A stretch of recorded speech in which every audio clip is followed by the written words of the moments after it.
D'après les études menées par la Fondation Abbé Pierre, on compte en France 14 millions de personnes affectées à des degrés divers par le mal logement. C'est une personne sur 5. Près d'1 million d'entre elles sont privées de logement personnel, sans domicile, hébergées de manière contrainte chez des tiers ou vivant dans des habitations de fortune.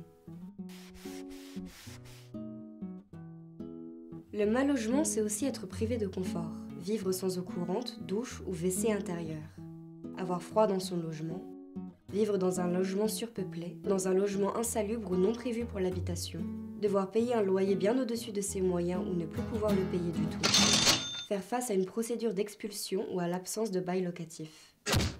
Il est difficile de quantifier précisément toutes les situations de mal logement. On sait d'après l'INSEE que dans la région Auvergne-Rhône-Alpes, environ 14 000 personnes étaient sans abri en 2013. C'est l'équivalent de la population de la ville d'Aubenas. D'après l'enquête de la DIAL, plus de 1000 personnes vivaient dans des squats ou bidonvilles en 2018 dans la région. Le mal logement recouvre donc une multitude de situations et concerne des personnes au profil très divers. Mais comment en arrive-t-on là ?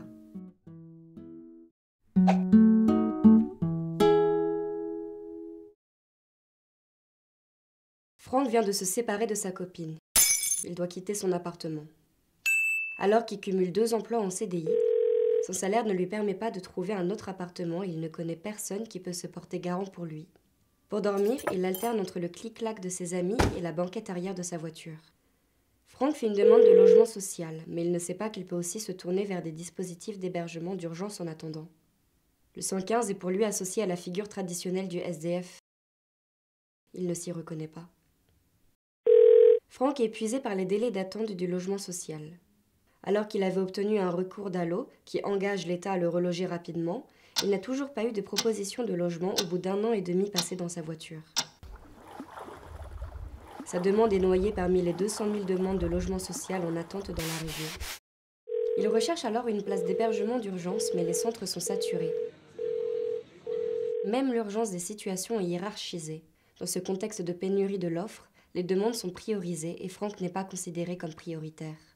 Cette attente fait artificiellement disparaître l'urgence de sa situation. Florence, Pierre et leurs 2 enfants sont locataires d'un grand appartement qui leur coûte 2 000 € par mois. Pierre est chef d'entreprise, mais lorsqu'il fait faillite, ils ne peuvent plus payer leur loyer et cumulent alors des dettes, ce qui les empêche de trouver un autre logement. Une procédure d'expulsion est engagée contre eux. C'est seulement à ce moment-là que la famille prend contact avec les services sociaux et commence les démarches d'accès au logement social et à l'hébergement. Ils n'obtiennent pas de solution tout de suite et la famille doit se séparer. Après l'expulsion, Florence et les enfants réussissent à se faire héberger chez des amis. Mais il n'y a pas de place pour Pierre, qui doit dormir dans sa voiture. Dans la région Auvergne-Rhône-Alpes, le nombre de décisions judiciaires d'expulsion pour impayés de loyer a augmenté de plus de 11% entre 2012 et 2017, alors qu'il n'augmente que de 5% à l'échelle nationale. Franck, comme Florence et Pierre, ont manqué d'informations sur leurs droits et se sont découragés face aux délais d'attente et à la saturation des dispositifs d'accueil. Les structures d'hébergement d'urgence ne jouent plus leur rôle de filet de sécurité pour les personnes confrontées à un accident de la vie, comme une séparation ou une perte d'emploi.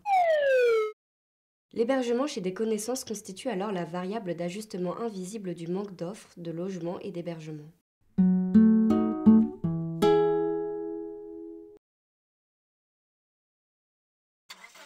Ça nous avait coûté 6 000 €. On venait d'Albanie, on devait s'arrêter en Angleterre.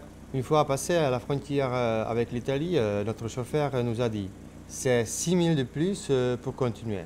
Mais on n'avait plus que 1 000 € avec nous, alors on s'est arrêté à Lyon.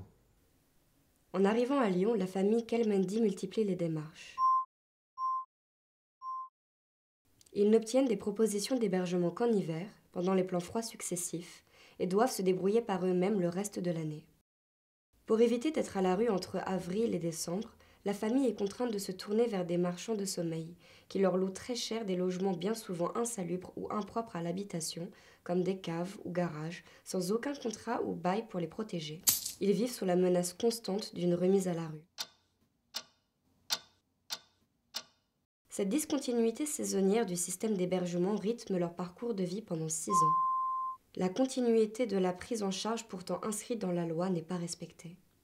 Avoir recours à ces formes de logement sans contrat renforce leur invisibilisation et leur vulnérabilité. La pénurie d'offres d'hébergement renforce ce marché parallèle, seule alternative à la rue pour ces ménages qui, malgré leurs ressources modestes mais stables, ne peuvent pas louer un logement décent dans le parc privé. En 6 ans, la famille a été contrainte de vivre dans 8 territoires différents de l'agglomération lyonnaise. Être sans abri, c'est faire face à l'éclatement territorial, ne jamais pouvoir s'établir quelque part. Les lieux de vie se succèdent et il faut s'adapter à des conditions d'habitat très inégales. Même si leurs 2 enfants ont toujours été scolarisés dans la même école, cette multiplication de leurs lieux de vie accroît leur vulnérabilité car il leur est difficile de s'ancrer dans un quartier et d'y développer un tissu social.